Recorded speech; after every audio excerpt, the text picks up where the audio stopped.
Heroes created by people's imagination live and commit their acts of bravery in our program, The Legend of Kazakhs. Legends are an invaluable cultural heritage passed down from generation to generation.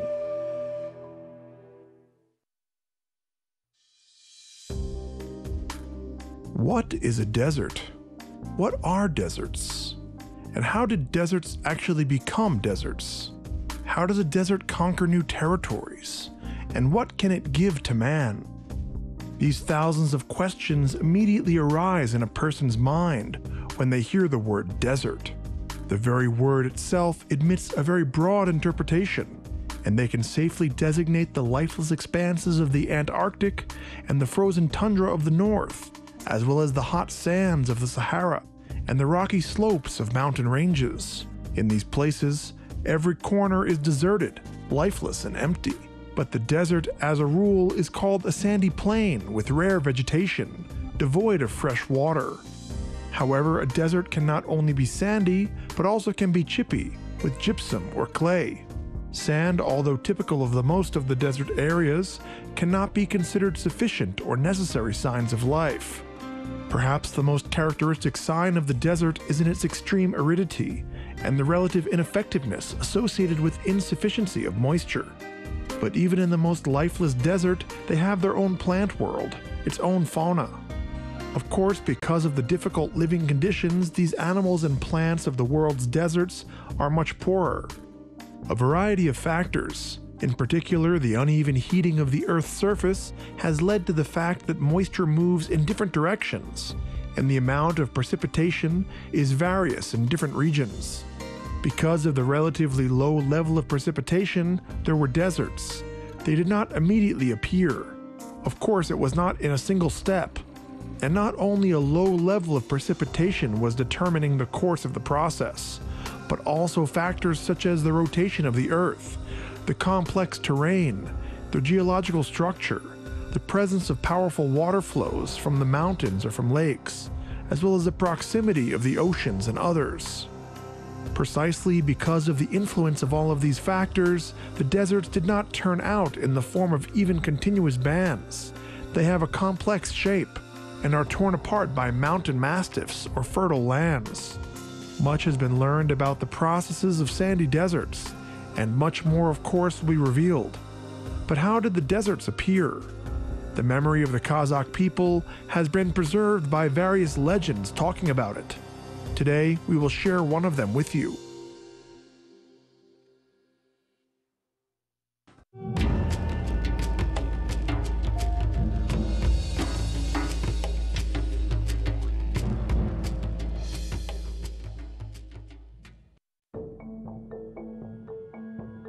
The place here was harsh. The boundless stone plateau stretched to the stone mountains, and beyond the mountains was a large, cold sea. It washed with its waves the rocky shores. But one day, the sea retreated a little, revealing a small strip of land. Swiftly and boldly crashing into the airstreams, a little bird flew. She looked into the distance where a gray strip of land was visible. She flew over the sea and saw that it wasn't calm, raising high, foamy waves. And only the bold rays of the bright sun shone and sparkled, bathing it in its dark blue troubled waters. The bird turned sharply and, waving its yellow-brown wings, it began to decline. Now she was flying very low, almost above the surface of the sea, and she felt the cold and small spray on herself. The wet, shiny pebbles gleamed in the sun, and the clear line outlined the shore. The bird circled and sank to the ground. Under her paws, she felt something unfamiliar. It was neither stone nor earth nor water. Holding in her paws, the surprised bird flew up and flew back to her home. Having flown across a large section of a stone plateau, she sank down. Immediately, she noticed two black eyes were staring at her. "Chirp, chirp," the bird said. "I'm sorry." "What?"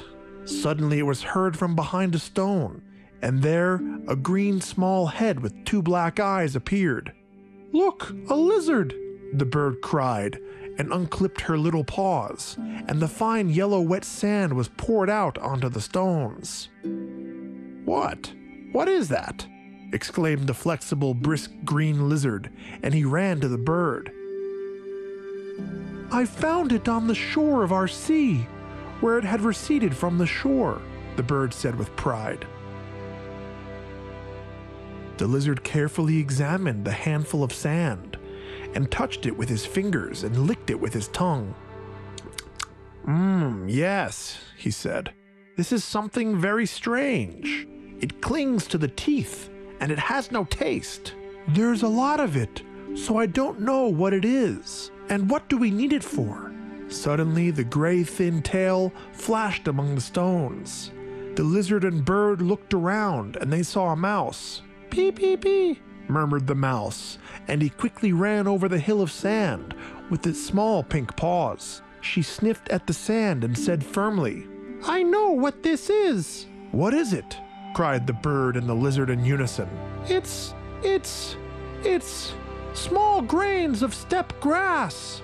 "Ah," cried the bird, "what are you saying?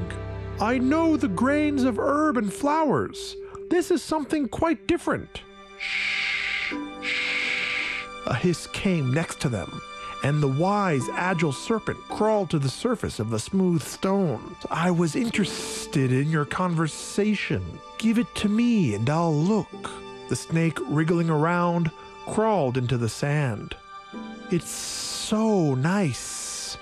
I like to touch it with my scales. It reminds me of the dust, moistened with water." "There is a lot of it on the beach," the bird said. "So let's see," the mouse said as they looked at each other. Come on, they said, nodding their heads approvingly. The lizard, the snake, and the mouse went to the seashore, and the bird flew over them and showed the way. After a while, they reached the sandy beach, where the sea retreated a little, revealing a narrow strip of yellow fine sand. They stood for a long time and watched until the lizard first jumped and burrowed into the wet sand with its head. "What a miracle! What bliss!" he exclaimed joyfully, and then surfacing again and ducking into the sand. The snake crawled along the smooth, wet sand, and she really liked to glide over it. The mouse quickly dug in her mink and then dug it out again, so quickly and deftly that it never worked. The birdie jumped over the sand, leaving tracks and chirping with pleasure. "A miracle!" exclaimed the lizard enthusiastically. "A miracle! A miracle!" Everyone was following after her.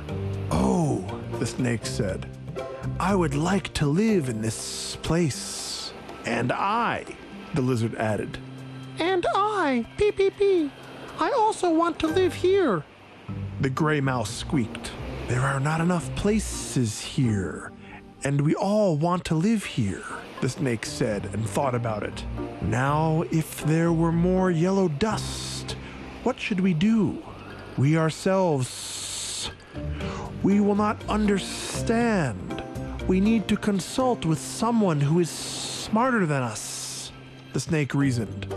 "We need to go to the most wise, to the stone idol, the Balbal, and ask for his advice." "Yes, yes, let's go to the Balbal." With her thin paws, the bird grabbed the sand, pulled its wings, and swinging flew up. The lizard and the snake and the mouse followed her towards the stone idol. Ahead of all, the bird flew to the Balbal. "Chirp, chirp," the bird tickled. "I greet you, the wisest Balbal. Let centuries pass by you for many thousands of years." "Thank you, and the same to you, nice bird, of carefree and satisfying life." "I flew first, and the rest will be later. A lizard, a snake, and a mouse have all come to you for advice." "Well, well," Balbal answered. "I'm glad to see everyone. It's boring to be here all on your own." "We would like to ask you about this," the bird said, and opening the paw from which the wet sand poured out. "I found this on the shore of our sea, where it receded from the shoreline." "As long as you wait for your friends, I'll think." "Yes, yes," the bird chirped, and climbed onto the head of the ball to see her friends approaching from afar. Finally, in the distance, a lively lizard appeared, a fussy mouse, and a wise snake. When they came to the idol, he was still thinking. A little while passed before the ball opened his eyes and said, "I think this is like flour from small pebbles. The sea slowly destroys us, and so this sand appears. It lays at the bottom of the sea." "Sand, sand," everyone began to repeat after the idol. "You're the cleverest in this truth," the serpent hissed. "It's probably true. We all want to live where he is. But it's not enough, and we will be cramped here. What should we do?" "Should we dive into the sea and get more sand out of it?" the lizard asked. "I cannot say that," the stone ball said. "Ask the one who is smarter than me." "Who is that? Who is it?" The ball exhaled deeply and said, "Man, ask him. Maybe he will give you advice. On the road that goes through our stone plateau, travelers also pass by, but it is very seldom. You have to wait until someone appears on the road." The friends thanked the stone idol and said goodbye and left. For a long time they conferred among themselves and decided that the bird would fly high into the sky and look out for a traveler, and as soon as she would see him, she would tell them about it. From that day, every day a bird flew into the blue sky, and he waited for the appearance of man. Many days passed before one day a rider appeared on the road on a beautiful tall stallion. The bird waved her wings stronger and turned sharply, and straining all of her strength, she flew back to her friends. They managed to get to the side of the road, and they waited for the appearance of the man. The horseman could be seen, and the hooves of his horse are already heard. The Batir approached them closely, and closer he came, on his stately horse. The long road exhausted the Jigit, so he drove slowly, quietly singing his native song. The lizard, the snake, and the mouse came out to meet him, and the bird sat on his shoulder and began to chatter. "Good Batir, glorious victories and long years to you." "Thank you, glorious bird," the Jigit answered, and he smiled. "Do not drive away from us, but listen to me and my friends," cried the bird. "We have been waiting for man for so long, because only you can help us." "I'm listening," the Batir said, and he stopped his horse. "How can I help?" "Shh," the serpent hissed. "Help us, Batir. At the bottom of the sea where you shall pass, there is wonderful sand, and we want to live in it. But how can we get it from the bottom of the sea? We do not know." "Yes," the Jigit said, reflecting. "This task is surely not simple. You need to think." Think, glorious Batir," the lizard said, wagging his tail. "We will not disturb you." The Jigit rubbed his forehead and frowned. He was thinking, and he peered into the blue strip of the sea, and then he glanced at the spacious valley covered with gray, sharp stones. Finally, the Jigit said, "To get the sand, you need to drain the sea. Then you will have the whole sea of sand." "But how shall we do that?" exclaimed the mouse. "There is one sure way. You need to dig a ditch from the sea down to that stone plateau. Then all of the sea would go down and fill the whole valley, and then you'll have a sea there, and here will be sand." The friends were happy with this decision. They thanked the man and hurried to do everything that the resourceful Jigit advised them. Many days and nights on end, replacing each other and calling for help, the animals dug a large ditch. A lot of time passed while they fulfilled all their plans. And then one day, they removed the last stones blocking the way of the water. As the sea rushed, The roaring stream fell upon the valley and quickly filled it. And so the sea left for them a new place, and on the place was left the yellow sand. And this sand was the same as the sea, immense, and its barkhans seemed to roll like waves from a strong wind. And they found in this sea of sand their home, the mouse, the snake, the lizard, and the bird. Maybe it really was like this, and maybe it wasn't. Already no one knows for sure, but it was precisely since then that deserts appeared on the earth.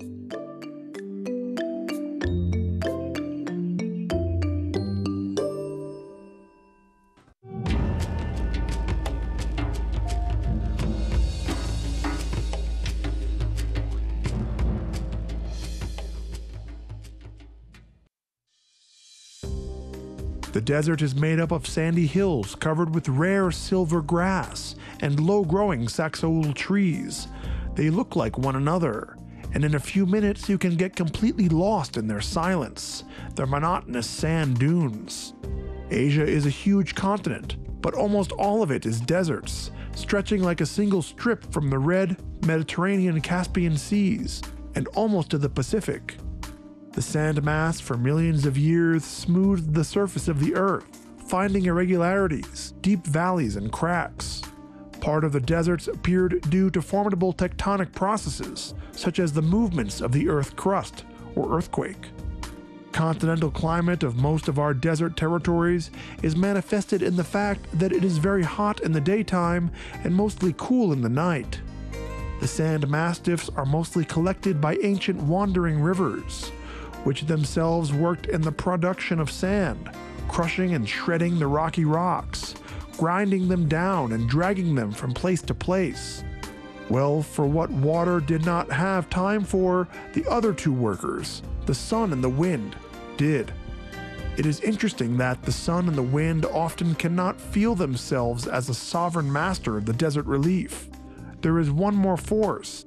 It actively resists these elements and does not allow them to become self-willed on the sandy expanses. This force is the plant. Here in the desert trees, the black and white saxaul and the numerous shrubs have a variety of herbaceous plants. All of them are modest, and they are doing a great job. They connect with their roots and fasten the sands. In addition, where there are plants, there is no pure sand. It is diluted with rudiments of soil. It is thanks to these plants of the desert that such sand does not threaten the surrounding areas. It is not capable of destructive actions. The very surface of the sand is different. It is more dense, and it's easier to walk and to ride on. Finally, on that fixed sand, there is vegetation, and there you can graze cattle, of course within certain limits. And only where there are no plants at all or very few, or finally they have real power for a short time. For example, only during the spring flowering period. Only in such places sand driven by wind can swell with might. Then there are mobile sand dunes and sandstorms. The deserts are famous for their mirages. All mirages are diverse. They can be wandering or stable, and they can see wells, green oases, or lush groves. Inhabitants of desert animals are incredibly well adapted to such extreme conditions. There are lizards, various snakes, scorpions, and of course, desert ships, camels. Deserts are like ghostly mirages, beckoning and will attract man, enchanting and bewitching him.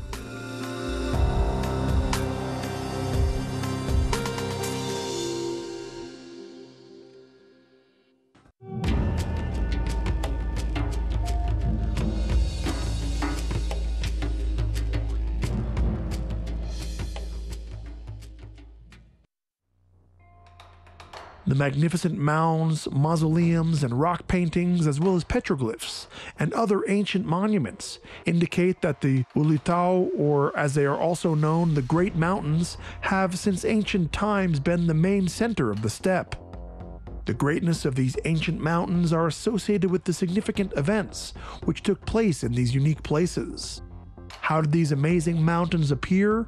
You will hear about this legend in our next program.